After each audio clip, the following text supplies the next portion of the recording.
ఓం శాంతి. మురళి అమృత బిందువులు. 1వ ప్రశ్న, శాంతి ఎప్పుడు ఏర్పడుతుంది అని బాబా చెప్తున్నారు. జవాబు: ముఖ్యంగా భారతదేశం మరియు పూర్తి విశ్వమంతా శాంతిని కోరుతున్నారు. తప్పకుండా విశ్వానికి అధిపతి మాత్రమే విశ్వంలో శాంతి స్థాపన చేయగలరు అని అర్థం చేయించాలి. విశ్వంలో శాంతిని వ్యాపింప చేయమని గాడ్ ఫాదర్నే పిలవాలి. శాంతి ఉండే ధామము వేరుగా ఉంది. అక్కడ తండ్రి మరియు ఆత్మలు ఉంటారు. ఇక్కడ ప్రపంచంలో అనేక ధర్మాలు ఉన్నాయి. అన్ని ధర్మాలు పోయి ఒకే ధర్మం ఏర్పడినప్పుడు శాంతి ఏర్పడుతుంది అని బాబా చెబుతున్నారు. 2వ ప్రశ్న, భూల్ భులయ్యా ఆటలో పిల్లలు ఎప్పుడు చిక్కుకోరు?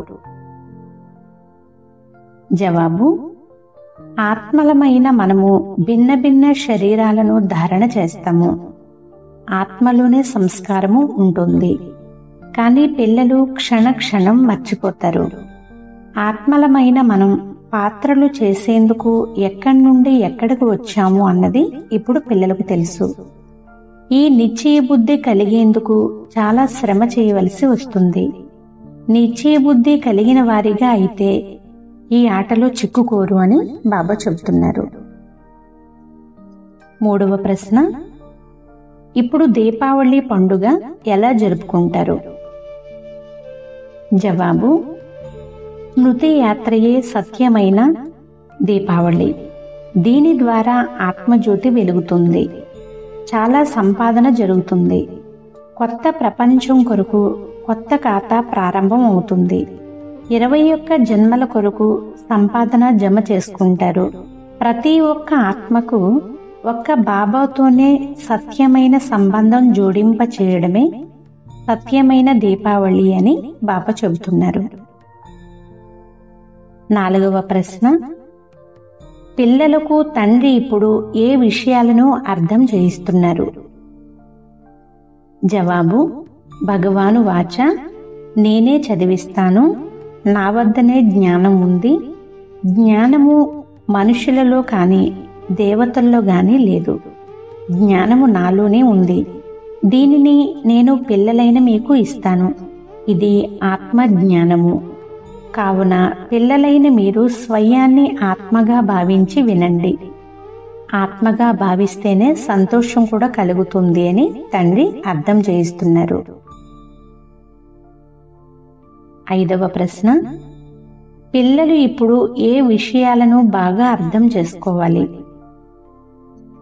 జవాబు: భగవంతుడు ఒక్కడే. వారే అనంతమైన తండ్రి. ఇప్పుడు మాకు అనంతమైన తండ్రి లభించారు. వారి నుండి అనంతమైన ఆస్తి లభిస్తుంది. పిల్లలైన మాకు అనంతమైన సుఖాన్ని ఇచ్చేందుకు వచ్చారు. వారే చదివిస్తారు. పిల్లలు ఈ విషయాలను ఇప్పుడు బాగా అర్థం చేసుకోవాలి అని బాబా చెప్తున్నారు. 6వ ప్రశ్న, మనస్సుపై జయాపజయాలను గురించి తండ్రి ఏమని అర్థం చేయిస్తున్నారు?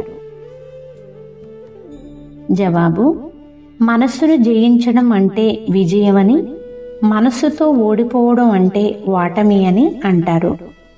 వాస్తవానికి ఇక్కడ మాయపై విజయము అనే పదం ఉండాలి. ఎందుకు అంటే మనస్సుపై విజయం పొందడం అనేది జరగదు.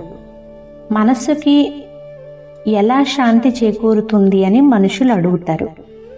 మనస్సుకి శాంతి కావాలి అని ఆత్మ ఎలా అడుగుతుంది అని తండ్రి అంటారు. ఆత్మ శాంతిధామ నివాసి. ఆత్మ శరీరంలోకి వచ్చినప్పుడే కర్మలు చేయడం ప్రారంభిస్తుంది.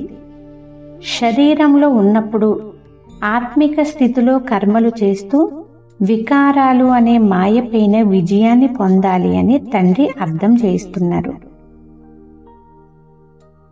7వ ప్రశ్న, ఈ వినాశన సమయంలో పిల్లల కర్తవ్యం ఏమిటి? జవాబు: ఈ అనంతమైన డ్రామా రహస్యాన్ని పిల్లలు బుద్ధిలో ఉంచుకోవాలి. తండ్రి పిల్లలైన మమ్మల్ని ఎంతో ప్రేమతో నయనాలపై కూర్చోబెట్టుకుని తీసుకుని వెళ్తారు. ఇప్పుడు మా పని చదువుకోవడమే. ఇతర విషయాల్లోనికి ఎందుకు వెళ్ళాలి?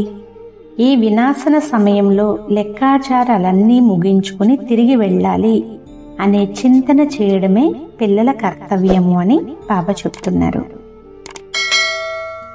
8వ ప్రశ్న, సత్యమైన సేవాధారి యొక్క కర్తవ్యం ఏమిటి?